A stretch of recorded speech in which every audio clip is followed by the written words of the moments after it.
اس نے ایک مانگنے والے کو جھٹ سے کچھ نکال کر دے دیا۔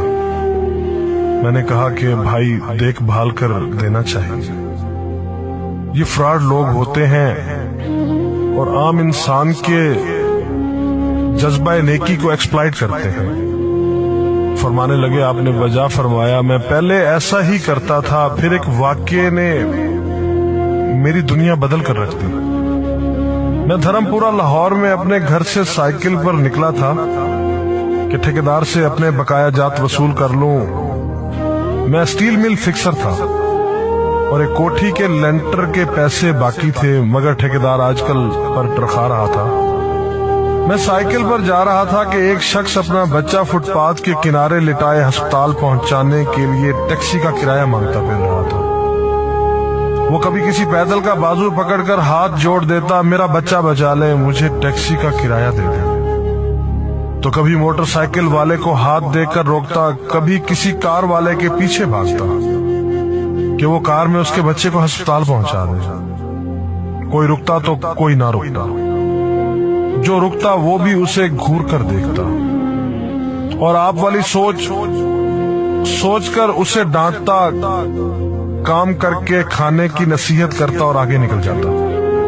میں جو سائیکل سائیڈ پر روک کے ایک پاؤں زمین پر ٹیکے اس کا تماشا دیکھ رہا تھا، اچانک اس کی نظر مجھ پر بھی پڑی۔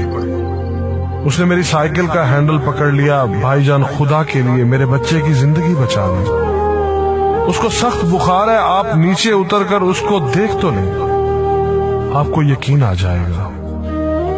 آپ دیں گے تو شاید کسی اور کو بھی اعتبار آ جائے، مگر میں بھی آپ کی طرح سوچ رہا تھا۔ پھر جس جارحانہ انداز میں اس نے میری سائیکل کا ہینڈل پکڑ رکھا تھا، لگتا تھا کہ ادھر میں سائیکل سے اترا اور ادھر وہ سائیکل پکڑ کر بھاگ جائے گا۔ میں نے بھی اسے کام کر کے کھانے کی تلقین کی اور پچھلے جمعے میں سنی ہوئی حدیث اس کو بھی سنا دی۔ کما کر کھانے والا اللہ کا دوست ہوتا ہے، اور اپنا ہینڈل چھڑا کر بڑبڑاتا ہوا آگے چل پڑا۔ حرام خور ہمیں بے وقوف سمجھتے ہیں۔ 2-3 گھنٹے کے بعد جب میں بقایا جات وصول کر کے واپس آیا تو وہ ابھی اسی جگہ کھڑا مانگ رہا تھا۔ بچے کو اب وہ سڑک کے پاس لے آیا تھا اور اس کے چہرے سے کپڑا بھی اٹھا رکھا تھا، وہ دھاڑے مار مار کر رو رہا تھا۔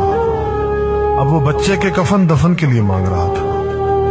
میں نے سائیکل کو روک کر پاؤں سے نیچے ٹیکا اور میت کے چہرے کی طرف دیکھا۔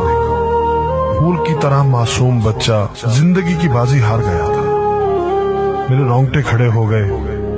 میں نے جیب میں جو کچھ تھا بقایا جات سمیت سب بغیر گنے نکال کر باہر پھینکا، اور اس سے پہلے کہ اس کا باپ میری طرف متوجہ ہو، سائیکل اس تیزی سے چلا کر بھاگا گویا سارے لاہور کی بلائیں میرے پیچھے لگ گئی ہوں۔ میں گھر پہنچا تو میرا برا حال تھا۔ تھوڑی دیر بعد مجھے بخار نے آ گھیرا۔ بخار بھی کچھ ایسا تھا گویا میرے سارے گناہوں کا کفارہ اسی بخار سے ہونا تھا۔ گھر والے مجھے ہسپتال کے لیے لے کر نکلتے اور میں چارپائی سے چھلانگ لگا دیتا۔ مجھے ہسپتال نہیں جانا تھا، میں اسی بچے کی طرح ایڑیاں رگڑ رگڑ کر مرنا چاہتا تھا۔ 2-3 دن کے بعد بخار کو تو آرام آ گیا، مگر میں ذہنی مریض بن گیا۔ مجھے لگتا گویا میرا اپنا اکلوتا بیٹا جو 3ری کلاس میں پڑھتا تھا وہ اس بچے کے کفارے میں مر جائے گا۔ میں نے بچے کا اسکول جانا بند کر دیا۔ بیوی کے بار بار اصرار کے باوجود میں بچے کو اسکول تو کیا دروازہ کھولنے بھی نہیں جانے دیتا تھا۔ 40 دن گزر گئے تھے اور بچے کا نام اسکول سے کٹ گیا تھا۔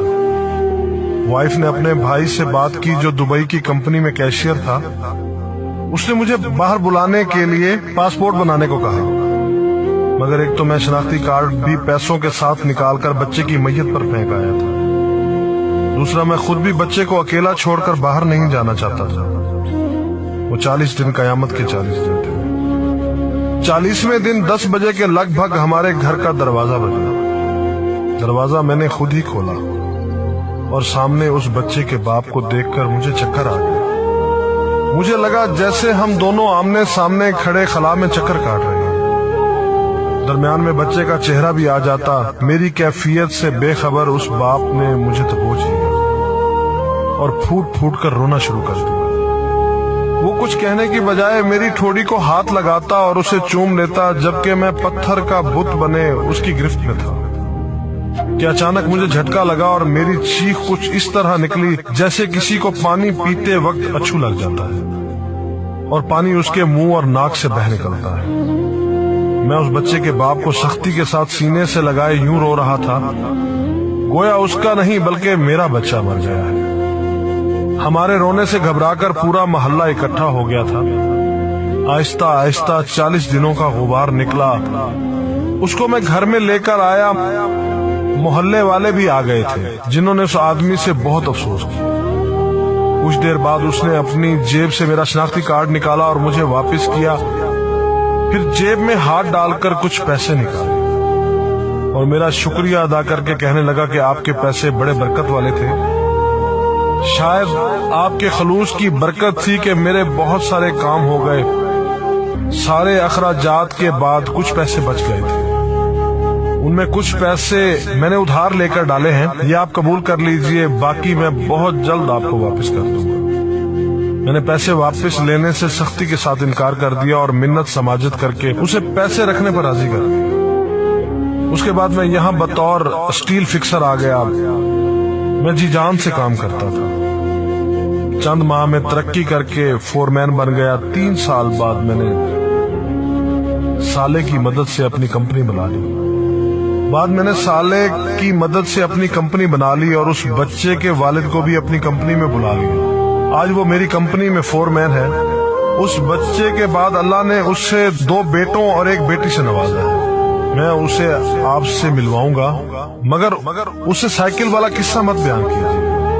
وہ آج تک نہیں پہچانا کہ میری سائیکل روک کر اس نے مجھ سے سوال کیا تھا۔ وہ مجھے ولی اللہ سمجھتا ہے، جس نے اس بچے کی لاش دیکھ کر سب کچھ نکال کر دے دیا۔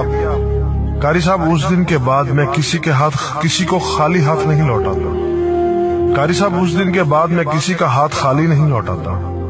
تھوڑا سا دینے سے نہ وہ امیر ہوتا ہے اور نہ میں غریب ہوتا ہوں۔ بس دل کو تسلی ہوتی ہے کہ میں اس بچے کا خون بہا ادا کر رہا ہوں۔ رہ گئی لوٹنے کی بات، تو قاری صاحب ہمیں کون نہیں لوٹتا؟